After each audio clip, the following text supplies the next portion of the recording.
G'day ladies and gents, and welcome back to IL-2 with Mags, and welcome aboard flight D2600. Yes, it's the almighty JU-52, and we are currently on the Unprofessionals multiplayer server. So, what are we up to today? Well, this is the early game of one of the missions that is available on the Unprofessionals multiplayer server. Essentially, this is a Germany versus the Soviet Union engagement, as you would expect on the Kuban map. Now, the Soviet forces start with 3 runways and a mixed group of aircraft across all 3.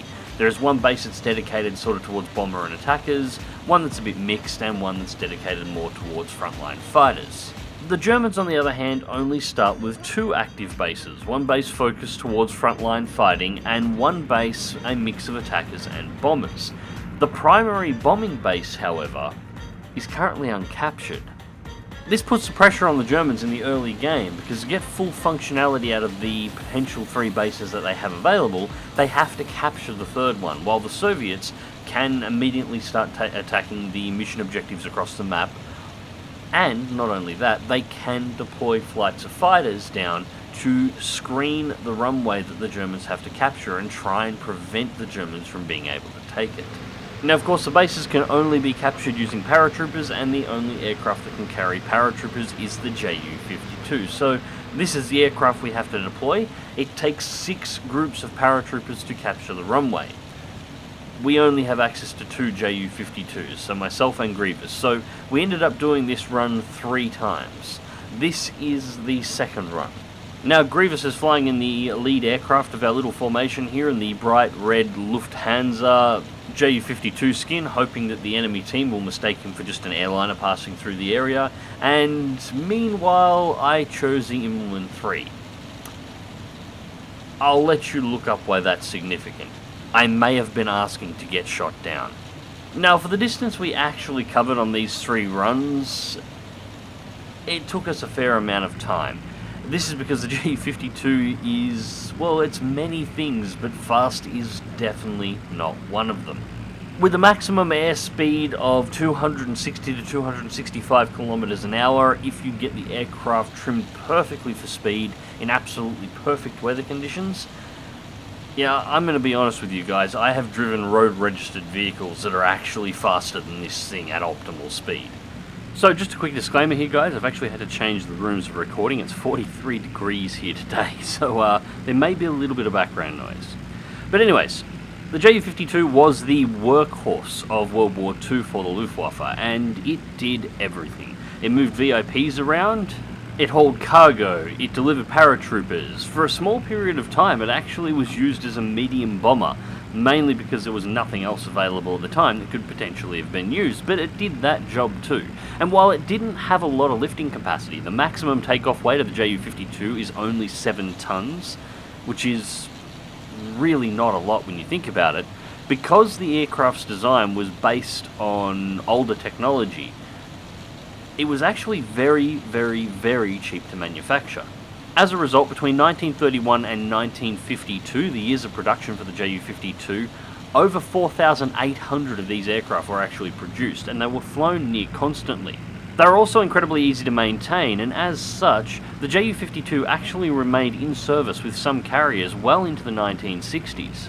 And more than that, there are still flying examples of the JU-52 available today, and some of them are even used still for very limited, usually by request, commercial flights.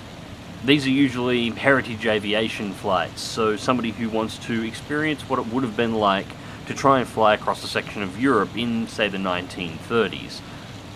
They could potentially hire out one of these aircraft. It wouldn't be cheap, but there are some carriers that still have the option available. I believe Lufthansa still has a JU-52 that is considered on the books for its service.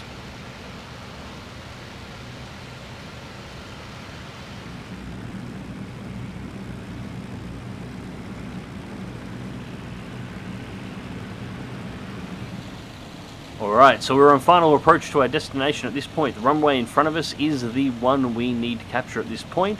We have a Bf-110 operating in the area as an escort. There should be an MC-202 floating around, and a number of Focke-Wulf 190s and 109s just lurking around the area, keeping an eye out for any potential Soviet aircraft that might try to come in to interrupt us, because obviously just shooting down one of our aircraft adds a whole nother flight that we will need to perform in order to be able to capture this runway.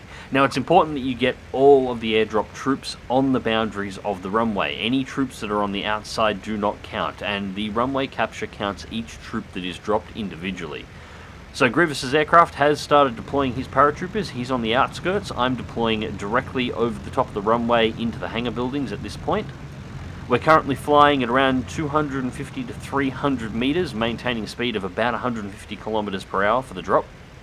Dropping the paratroopers is much the same as dropping a bomb. You hit the bomb release and the troops start bailing out, but you have to remember there is a delay between hitting the button and the first troop leaving the aircraft, and then you must maintain a smooth, straight flight until all 12 paratroopers have exited the aircraft, and it takes them a certain amount of time each to deploy. There is a gap in between. So you've just got to hold yourself level. If you change direction, it can throw off where the paratroopers land, and as I said, if they don't land within the boundaries, they don't count.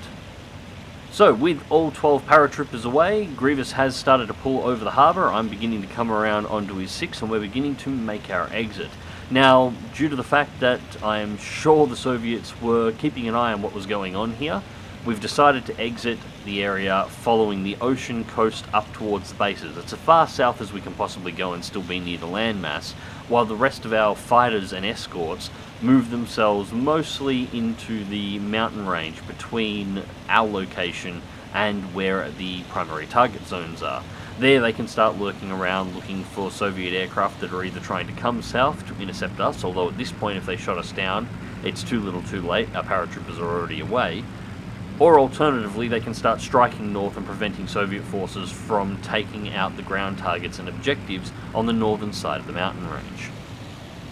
Although it was nice to know that we weren't left completely alone around here. An MC-202 was hanging around the area. I didn't actually catch the name of who was flying it, but thank you very much for hanging around for the escort back home, mate. So at this point, we've delivered 4 groups of paratroopers to the runway. We only have 2 groups remaining, so it was a quick nick back to base, put the plane back down, grab ourselves some new troopers, and fly ourselves out for the next run. Unfortunately, the next run was the one where all the action happened. The Soviets actually managed to break through the defences and shoot me and Grievous down, but not before we managed to deploy our troops. Unfortunately, I wasn't actually recording that one, which is a shame, because that one was a hell of a lot more interesting, trying to get in there while we were under attack by, I believe it was Sheriff in an I-16. So anyways, this is just one of the things that the Ju-52 is capable of doing in IL-2. There's this, and it can also deliver cargo in order to resupply defensive positions or to activate tanks or new aircraft on runways if the maps are programmed for it. And unfortunately, that's the problem. There's actually not a lot of multiplayer maps available at the moment that support the Ju-52 being used in this manner, which is a real shame because it's real fun to actually try and do this kind of stuff, and to know that you are so vulnerable and relying on the escort of your team in order to be able to complete these kinds of mission objectives.